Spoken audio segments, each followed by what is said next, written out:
Hey guys, Coach Pop here. Thanks for joining me for this video cast. Today is the second in our series of patterns of empires. Today we're looking at Rome. In the case of Rome, as with Greece, it is important to remember that the people that we call Romans are descendants of this Indo-European movement, getting to the Italian peninsula a little bit later than those Indo-Europeans into Greece. However, just as with the early Greeks, they are affected by the Semitic migrations of the Phoenicians who colonized the southern part of the Mediterranean, setting up trade colonies. And in particular, Rome is going to be affected by one of those trade colonies right here, Carthage, which, as you notice, is in North Africa, just across from Sicily. In the pre-classical period, though, the overwhelming story that the Romans tell about their own origins involves two twins, Remus and Romulus. They are descendants of the Trojan prince Aeneas, who is told by the gods to flee as Troy is burning, and because he has a great destiny to found a great city. In this retelling, one of the things to note is the Romans link themselves to this glorious Bronze Age past, but from the Trojan side as opposed to the Greek side of the Trojan War saga.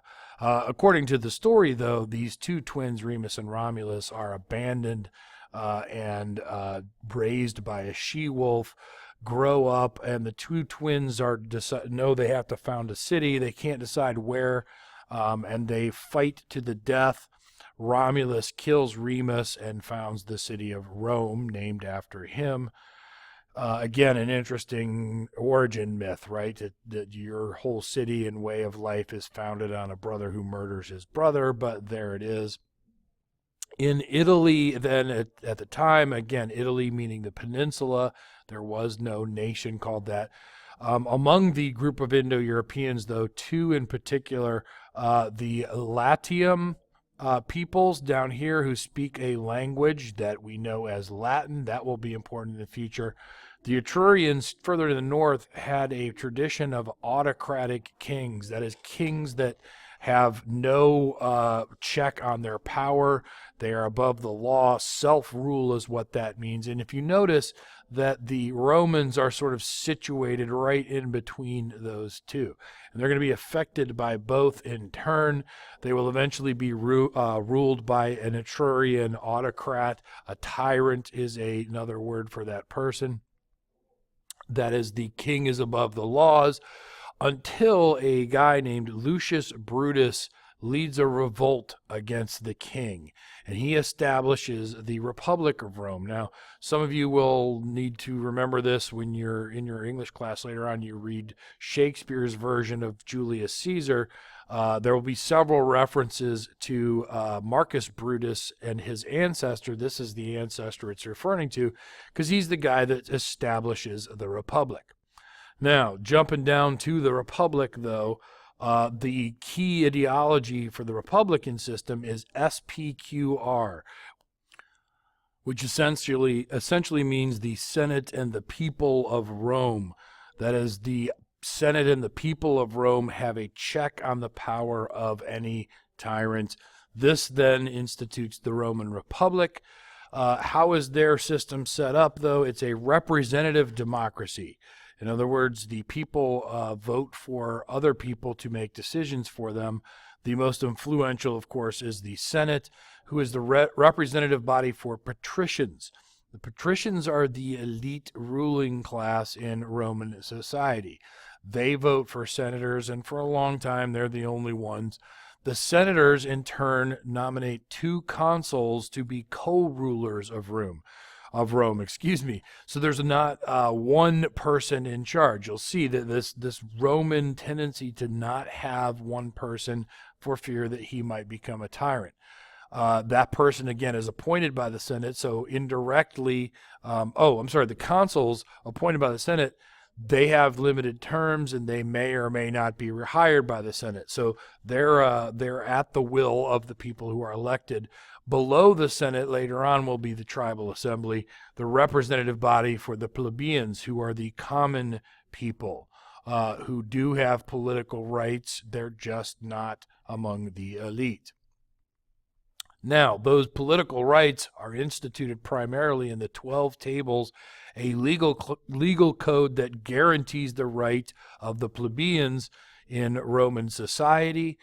This is a picture of those laws. They are literally written in stone, that significant. But also significant during the early Republic are the infrastructure projects like the aqueducts that are bringing water into the cities, the Colosseum, not just an architectural marvel, a kind of monumental architecture, but functioning as a city, a public work, if you will. The road system, even early on in the time of the Republic, where Rome is the basically just the Italian peninsula, very early on building elaborate road systems to lead back to Rome. But to the south of the Roman Republic, which is sort of getting its act together, is the Carthaginian Empire. Carthage, which is one of the most powerful states from the Phoenicians, has gained territory on the north coast of Africa, the southern coast of Spain, and a few of the islands in the Mediterranean, and they are constantly threatening to impose their will on the early Roman Republic. And so eventually the two sides will go to war. In fact, several wars known as the Punic Wars. These are the wars between Rome and Carthage, who is led by a general named Hannibal. And a pretty famous story of Hannibal, he leads an army of elephants over the Pyrenees Mountains and then eventually over the Alps.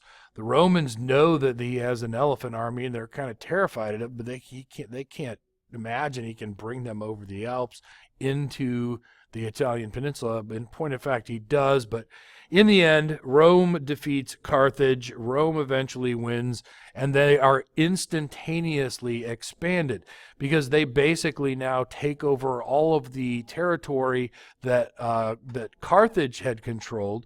Plus, they start to expand into other areas, in particular into the rest of Spain and Greece, Macedonia, and what the Romans called Achaia, which we would call the mainland Greece down here, now become part of the Roman Republic. The Republic is expanding tremendously, and they got to figure out how are they going to run that. So they use something called the provincial system. They divide the provinces into regions, each of which has its own governor. The governor is appointed by the Senate, and he's supported by bureaucrats and soldiers by the Senate as well to sort of run his territory with Romans to help him. But over a period of time, the good times for the Roman Republic are undone by social unrest, leading to a series of civil wars. This isn't just one civil war. It's, in fact, many that last over the course of a century, really.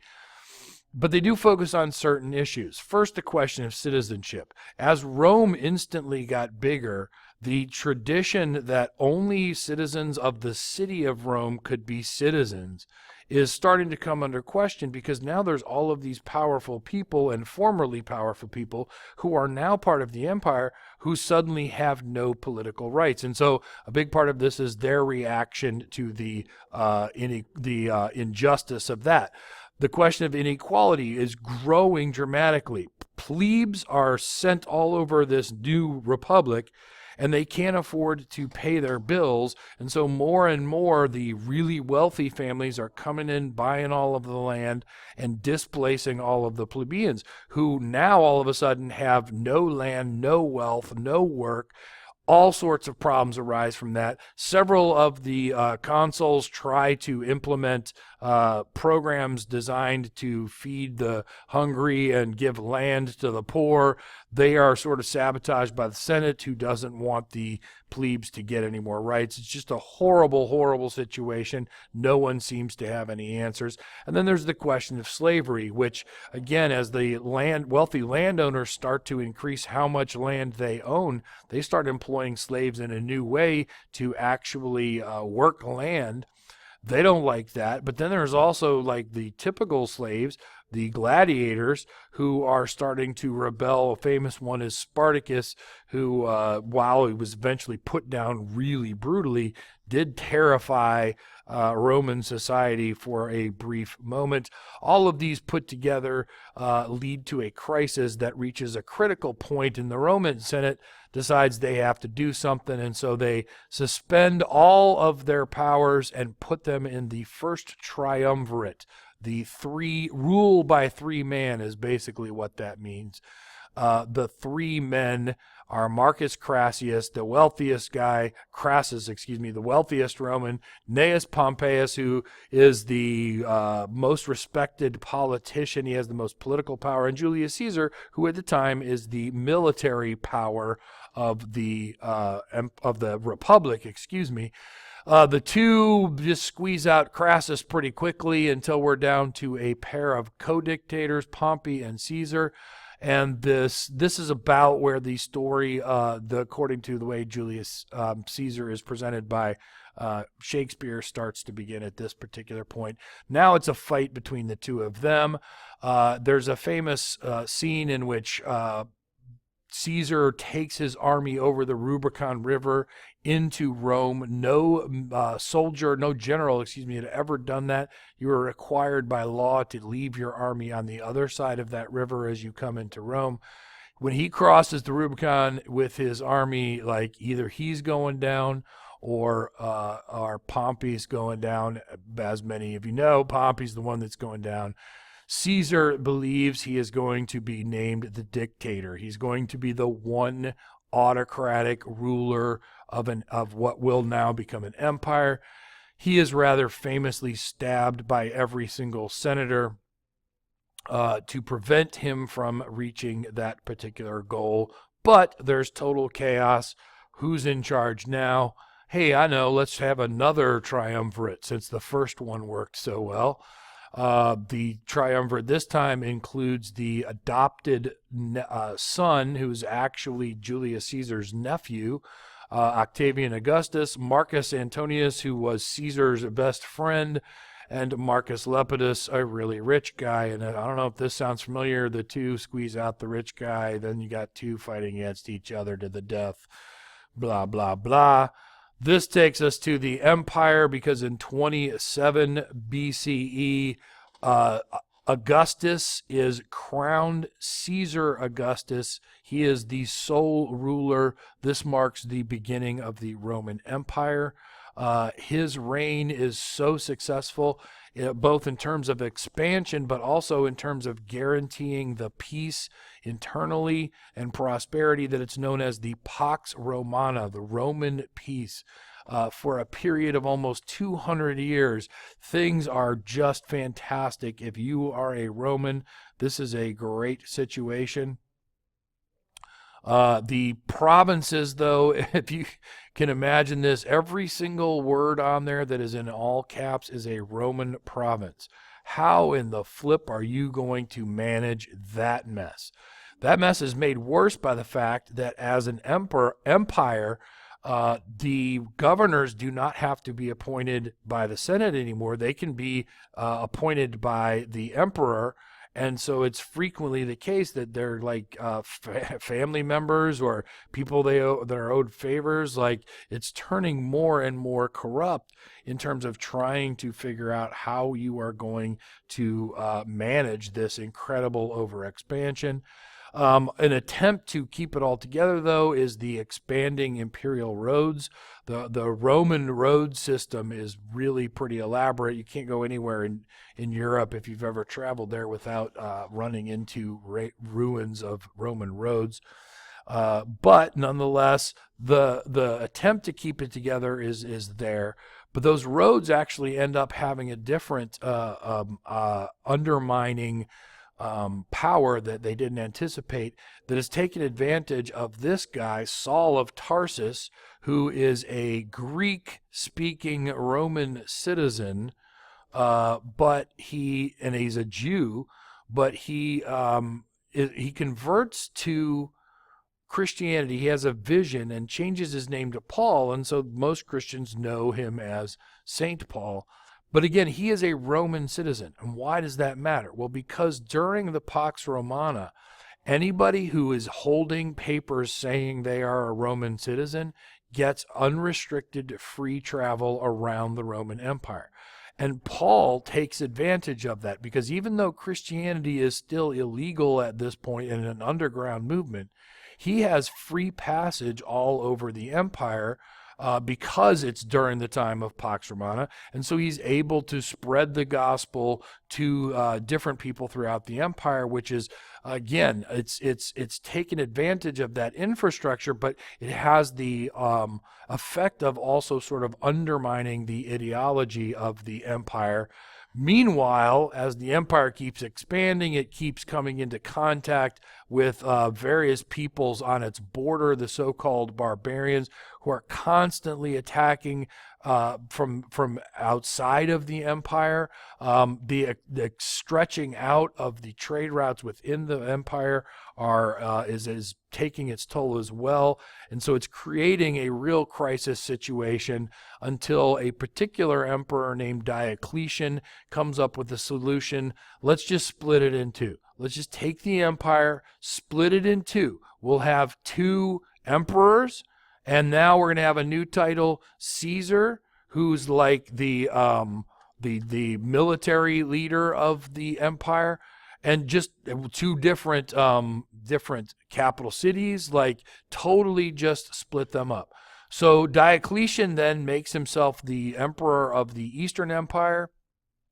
His hometown basically becomes the capital of the eastern side. Rome, obviously, for the west, but basically it's just too big. It's too much. We can't do it. So let's just split it in two. Literally, split it in two. That's his plan, and there are some who say it might have worked if it had been able to follow its course, but things got interesting when Constantine became the emperor, who briefly unifies Rome. He tries to bring it back together into one under him, and then, according to the story, he has a vision before a particular battle, and it converts to Christianity. And from here on out, then, Christianity is not just tolerated, it will eventually become the official religion. He founds a new city called after himself, Constantinople, which in Greek means the city of Constantine. He founds that on a city that was known as Byzantium. That's in 330 of the Common Era, and he calls it a new Rome. Now, even though he's trying to have, one empire, what is he really doing? You've got an Eastern Rome and a Western Rome now. Well, after he dies, that split goes back into effect, only now Constantinople is the capital of the Eastern Empire. The Western Empire is Rome. But the big deal there is once the emperor is converted to Christianity, it slowly is going to become the official religion of the empire, and it's going to have the effect of totally expanding Christianity throughout the empire. But meanwhile, they're getting attacked from even more and more people, including Attila the Hun, a so-called barbarian from someplace in Central Asia who is gobbling up territory in Eastern Europe and hammering the Roman Empire from its northern and eastern borders. At the same time, though, he's causing a cascading effect, a sort of domino effect that we'll look at next week, where these other people called the Germanic peoples are scrambling around because they're caught in the middle between Attila the Hun on one hand and the Roman Empire on the other. And so they're literally scrambling around just trying to find, scratching out any way to make a living. All of this is putting serious pressure on the Roman Empire, so much so that in 476 of the Common Era, Rome falls. That's the story we're told. But what does that mean? What it means is the city of Rome falls. That's the capital of the Western Empire. And as we see, the Western Empire is going to break up into a bunch of different Germanic kingdoms. On the other hand, though, the Eastern Empire, centered on Constantinople, never stops being Rome. In their mind, they are still Rome. And in 527, an emperor named Justinian is going to take over, and he's going to reassert the grandeur, the glory that was Rome, but from the Byzantine perspective. So a big question that historians really wrestle with is, did the Roman Empire ever fall? Because certainly the Eastern Empire, that we will later call the Byzantine Empire, they never stopped. And they were Rome too. They were the Eastern Rome. The Western Rome fell, yeah, but the Eastern Rome's going to be around for hundreds and hundreds and hundreds of years, and in many ways continue the traditions that we associate with Rome.